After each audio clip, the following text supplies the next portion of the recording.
Я долго скрывала этот рецепт, но на самом деле готовлю эти ватрушки чаще, чем любую другую выпечку. Поэтому делюсь с вами рецептом ПП-ватрушек, который получается всегда и подходит абсолютно всем. Да, внешне они могут выглядеть не идеально, но поверьте, вкус от этого хуже не становится. Начинаем с творожного теста, все граммовки оставлю в описании. Для начинки смешиваем йогурт или мягкий творог с одним яйцом.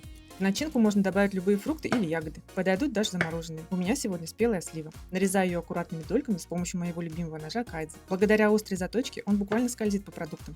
Не мнет их, кусочки получаются ровные и красивые. А удобная ручка надежно лежит в руке и не скользит.